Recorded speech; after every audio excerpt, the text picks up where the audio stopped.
Wazazi wengi wamekuwa wakifanya kosa hili kila siku bila wao kujua kuwa kosa hili halimuumizi mtoto leo pekee, bali litaendelea kumuathiri katika maisha yake yote ya baadaye. Kama kweli unampenda mtoto wako na unapenda mwanao akue katika malezi mazuri, basi usiluke video hii.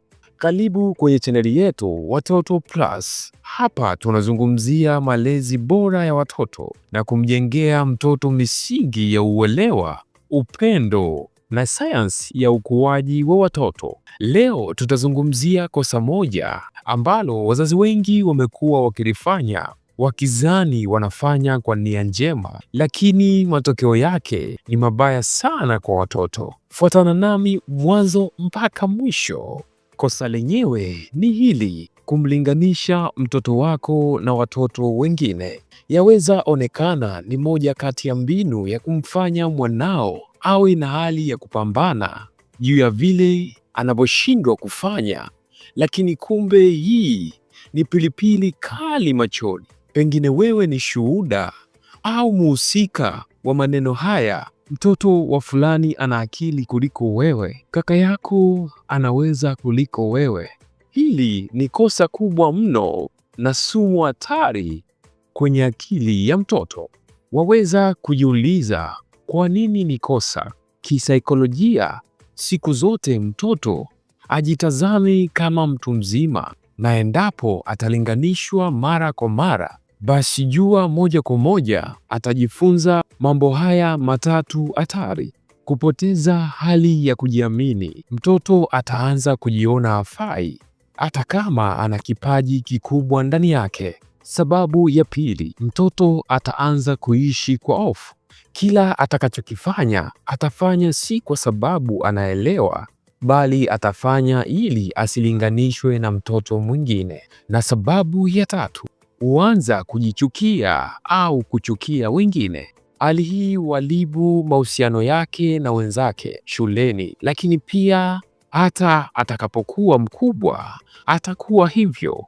Ukweli ni kwamba sio maneno mazuri na ya kawaida. Hii ni kulingana na tafiti nyingi za kimalezi zilizofanywa. Huenda mzazi ulilelewa na kukuzwa kwenye mazingira ya aina hii, lakini nachoweza kukushauri ni kwamba badili aina hii ya malezi. Itasaidia sana katika malezi bora ya mtoto wako.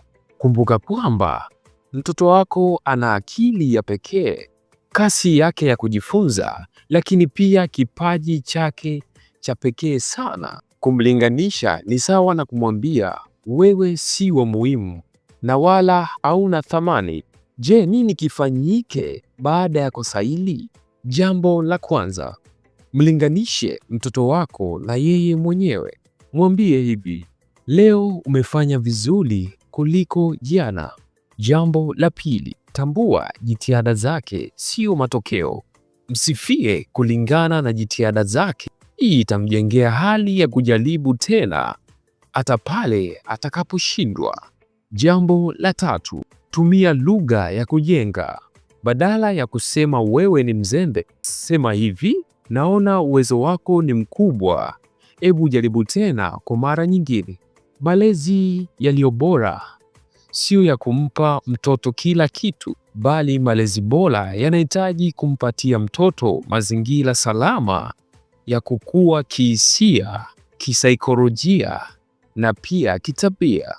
Mtoto aliyelelewa bila kulinganishwa hakika huwa mbunifu, jasiri na mwenye heshima kwa wengine. Ndugu mzazi, hakika leo umejifunza kitu muhimu sana kwenye malezi ya mtoto wako. Kama video hii imekusaidia, ni kuombe uweze kulike, kusubscribe na pia share video hii kwa wazazi wengine.